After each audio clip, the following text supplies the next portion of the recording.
About Tony, the U.S. Park Service is asking visitors to stop sullying Yosemite with used toilet paper. I'm Tony Kornheiser. This is so tacky, people. Do what Wilbon does. Use silk pocket squares. See, this one's got linen. Mostly linen. Right. It's a blend. I don't know that there's much That's silk nice. in today's. As you know, most of them are silk. But linen, I might not give up the linen ones, though. Can't throw those in the wash. You're the expert. Welcome to PTI, boys and girls. In today's episode, Cooper Flagg draws praise, the Yankees are struggling, and Novak Djokovic feels some Wimbledon fans were rude. But we begin today with Spain beating France to advance to the European Championship game. France took the early that winning 2-1. Wilbon, what were your takeaways from today's result, Mr. Soccer? Tony, I guess two things. One, in just watching the game, I walk in, I'm getting ready to sit down and, partake of this. And remember the time so many people they walked into the Tyson Spinks fight, and by the time you get in your seat, Spinks is being carried out of the ring. All right, this wasn't over, but I felt that way. And the people are yelling already that France has scored. France hasn't scored the whole damn tournament. And now they score in the 9th minute or whatever, and it's a nice goal, and Mbappe's involved, and he doesn't have the mask on. So I was excited for all of that because, as you know, I've turned into a geek over this stuff. But, Tony, this 16-year-old kid scoring like that, bending that ball, that's worth the movie. If Beckham can bend it, what the hell was that?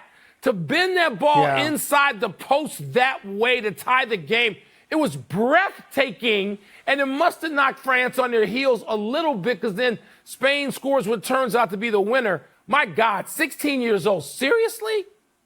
Yeah, so let's get to that for a second. Everybody knows I don't know much about soccer, but I know enough to know that people talk about the golden generation of American talent. We got a 16-year-old that can do that? I don't think we do.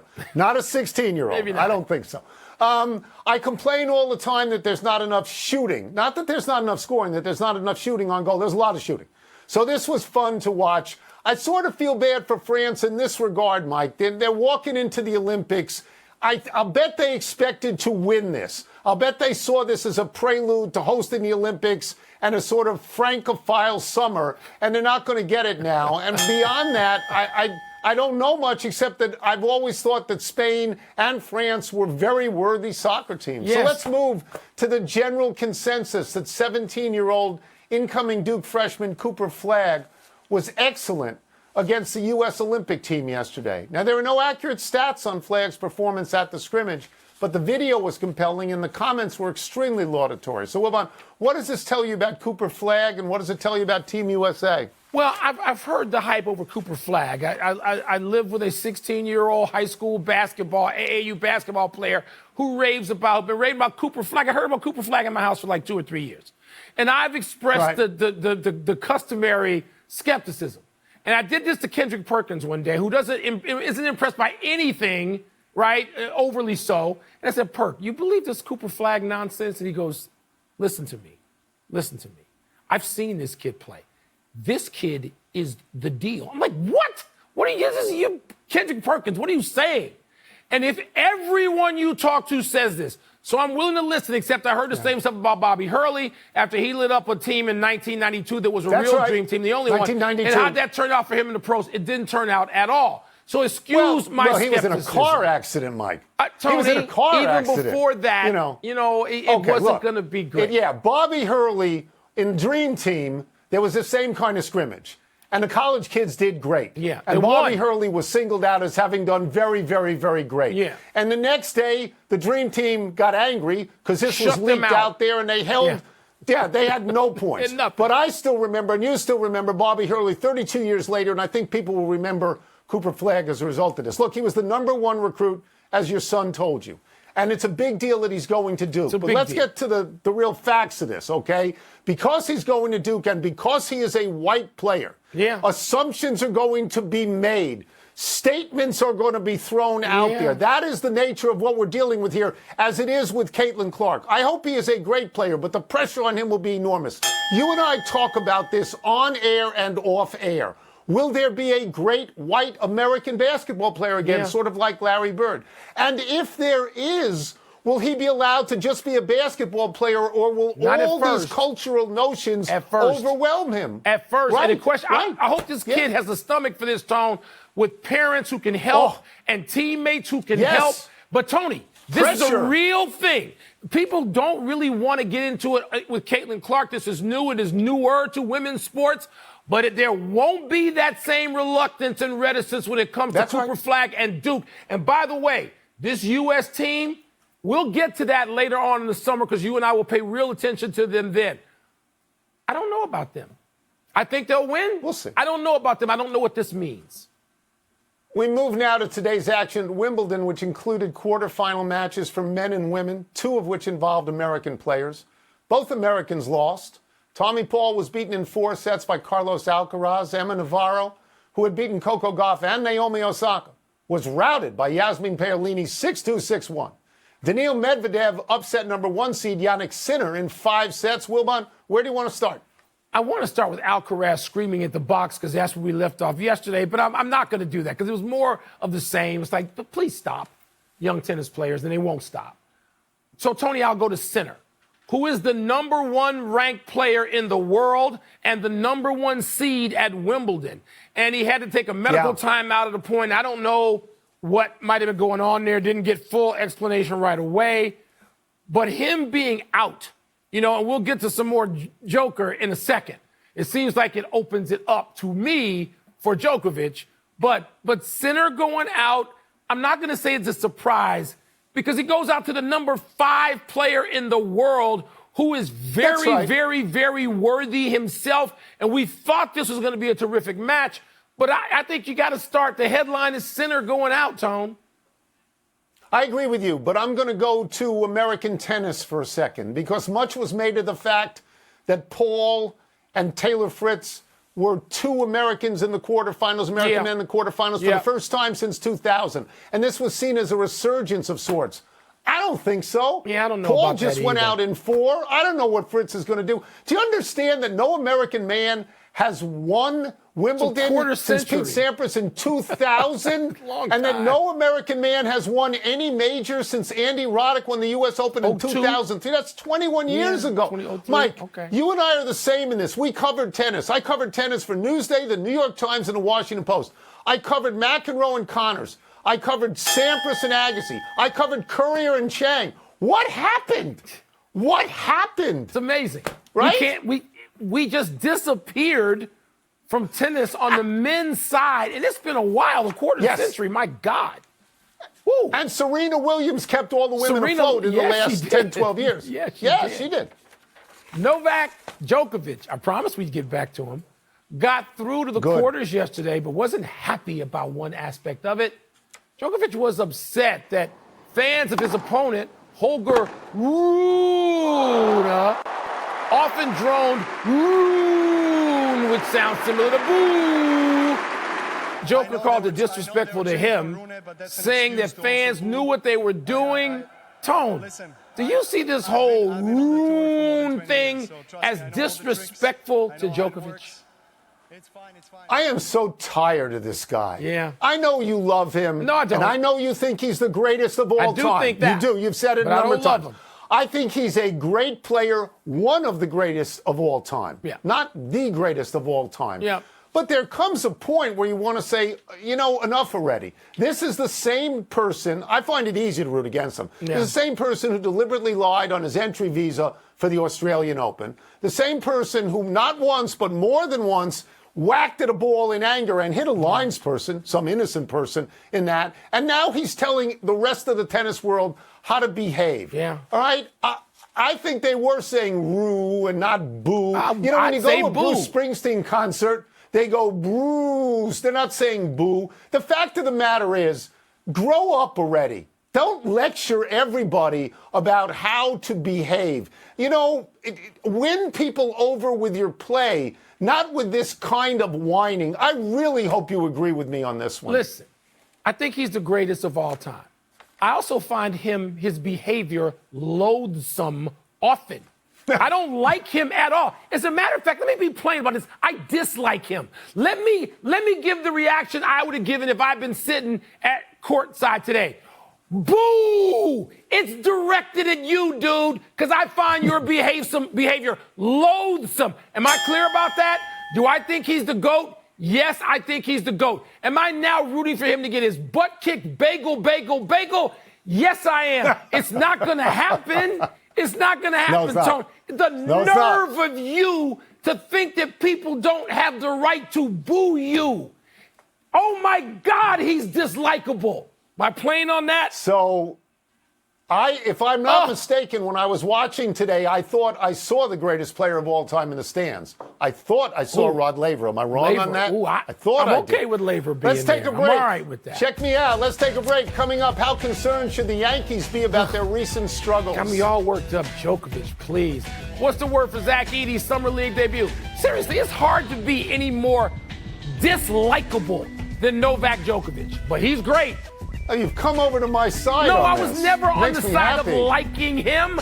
I don't like him. Pardon the interruption. I'm donning the doctor's coat because it's time to perform an uncomfortable procedure on Wilbon in What's the Word, What's First? It's blank that the Yankees have lost 15 of their last 20. It's stunning. They were cruising along in April and May and the beginning of June. They were 50-22, Mike. They had the best record in the American League. They can't buy a win now, and they're about to go on the road in division in Tampa and Baltimore. And by the way, they're looking up at Baltimore. Their ERA when they were 50-22 was 2.77. Since then, it's 6.19. It's the worst in baseball. And Aaron Judge, their best hitter, is 2 for 20 at the moment. And more importantly, last year when he got hurt, and their offense disintegrated, it's disintegrated with him out there right now. They're batting 26th in the whole league, 244. It's stunning. Yeah, Tony, he's 2 for 20. You're right. All those things are true. But, Tony, it's still irrelevant. That's the word. Because the Yankees, despite being the worst team in the league over the period you described, worse than the Cubs and White Sox, my God. Tony, it's still irrelevant because they're only 3 games behind Baltimore, which is, as you know, nothing as long as you follow baseball. And in the wild card, because the Major League Baseball is now damn near like the NHL and NBA, a lot of teams get in. They can still get in. You don't need to have the number 1 seed. It's completely unimportant. Still irrelevant. The Yankees are right there. So if they can weather this, and there's no reason to think they can't get it back just like they had it there at 50-22, they'll be fine. It'll be relevant then, but not now. The ERA is awful. What's next? Zach Edey's Summer League debut last night was blank. My word is intriguing. Zach Edey, to me, is the true curiosity of the NBA. He's a big, low-post center who does not drift out and take threes. He's a throwback. I find myself rooting for him. I was happy to see that Memphis drafted him at number 9 because, Mike, I was afraid he would fall through the whole first round. I know he's slow. I know he needs to work on his hand strength to protect the ball. But if I'm not mistaken, he had 14 points and 15 rebounds last night. And if he can get that, he plays all the time. Yep. You know, Mike, you know how you bemoan the fact that starting pitchers don't go deep in games anymore? Yes. I bemoan the fact that low-post centers do not exert influence in the NBA, and I want to see him do that. Tone, I'm pretty much with you here. First of all, he's not slow. He can run the court. You're right about the hands, though. You and I watched him all the time and talked about it in real time. Yeah. He'd get the ball. You can work on the strength of your hands. There are trainers and assistants and all kinds of people who can deal with that, and they will. But, Tony, my word is analytics crushing. Because all the people who believe and live by analytics want to tell you that kid can't play in the league, and they're idiots. Right. He can play in the league, and if you think that Ja Morant, who's missed a year and wants to get back and wants to be part of the big action like his peers, like SGA and others of that time, if you think that Ja Morant's not going to figure out how to use Zach Edey, you'd be a fool, too, like the analytics guys who are being crushed. Zach Edey can't play that little half hook he's got. You think it's 7'4", he doesn't need to be Kareem? He can't shoot that?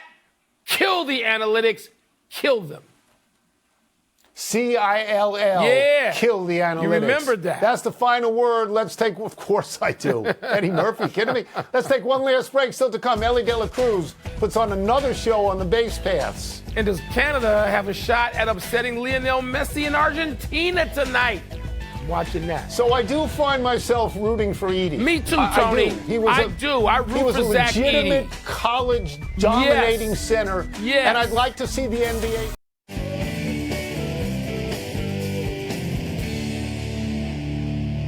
Happy time, people.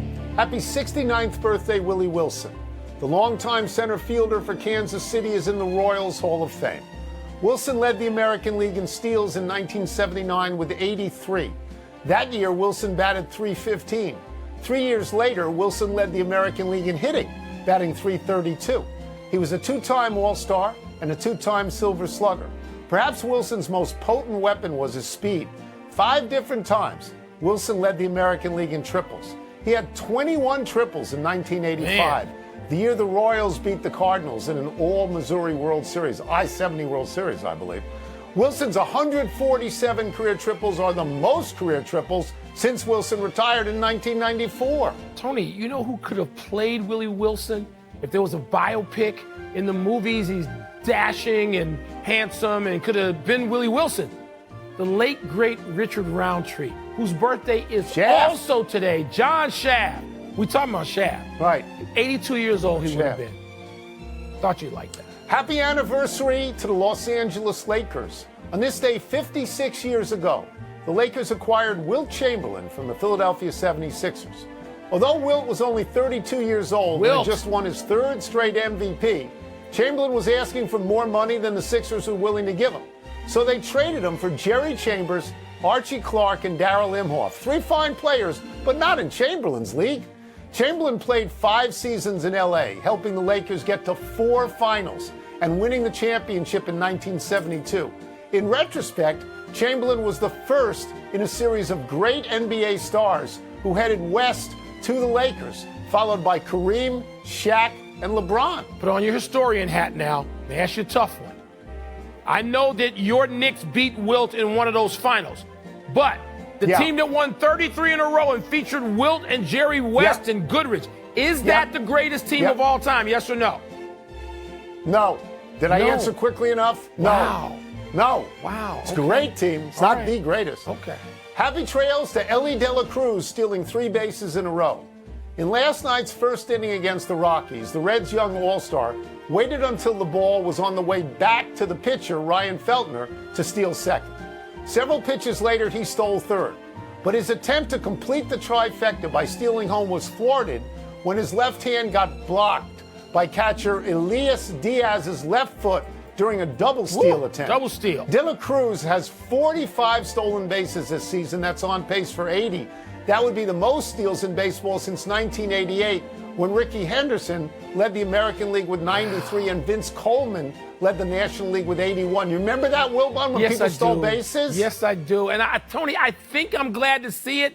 It's a little jarring because it was absent for a while as people just tried to hit 3-run homers and baseball crazies worried about spin rate and obsessed over that. Stolen base, pretty exciting stuff.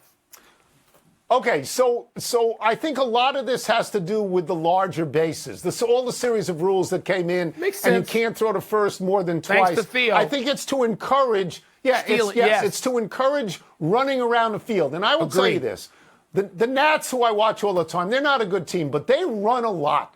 They steal a lot of bases. And you know what, Mike? It's exciting. It is exciting to see a catcher jump out of that crouch and deliver that ball to second. That's a great play that we missed for 10 to 12 years, Tony, right? You know what baseball is without that kind of activity and without the stolen base? You know what it is? It's soccer. It's, no, it's not soccer. It's less active than soccer. But it's not as good as it could be. No, it is. And some of these rules are making it better. You. All right, let's go to the big finish. Let's do it. The Pistons and Cade Cunningham agreed on a 5-year deal worth at least $224 million. So much money. Does that make sense? It's so bad, but you have to keep your star. He's their best player.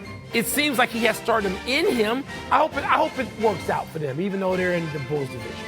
Keegan Bradley says he wants to be a Ryder Cup playing captain, but only if he qualifies on the golf course. Okay with you? Yeah, I think that's honorable, actually. Don't make yourself the captain speak. Keegan Bradley got hosed by Zach Johnson. Chris Sale goes for his 12th win of the season tonight against the Diamondbacks. You like his chances? I think I do. More importantly, if he wins his 12th, he better start. I don't want to hear about skiing. He better start the All-Star game. Copa America semis tonight, Argentina versus Canada. Smelling upset? No, not against Messi. This is soccer, Ooh, not Messi may not be fit. Last one, Euro semis tomorrow. Netherlands and England. Who you got, Mr. Soccer? I don't know about that. I can't wait to see that game. We don't know if Messi's about his fitness. It's a mystery around that, so it's hard to just say what Argentina's going to do just yet. Skiing should start the All-Star game. No, he shouldn't. Don't be a dumb. Please stop. We're out of time. Try and do better the next time. I'm Tony Kornheiser. Have 3-4 times as many wins as the next guy and just sit on the bench because it's a TV show. I'm Mike Wilbon. Same time tomorrow, Knuckleheads. You can get the podcast on the app or Apple Podcast. This is a TV Build show, your audience. not the All-Star game. Where? Tampa. You got it. Versus the Rays. Tony and Mike with much more in tonight's PTI bonus segment. All right, Wilbon. Do you like the Yankees' chances to turn it around? Yes, I do. For a couple of reasons. One, Tony, they don't really have to turn it around. I mean, I know they've been awful lately in these last 20 games. I get that. But, Tony, they're only 3 games behind the Orioles, which is nothing when you got half a season to play or almost half a season. The other reason is they're already the top wildcard team as we sit here today with even a little cushion. And here's a primary reason. Because their starting pitching is Garrett Cole, Luis Gil, Carlos Rodon, and I know those 2 guys haven't been great lately, but they also had better starts recently, Marcus Stroman and Nestor Cortez. There's enough starting pitching there, Tone.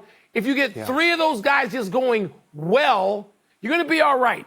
2 of them could be aces. God knows Garrett Cole has been and might be again.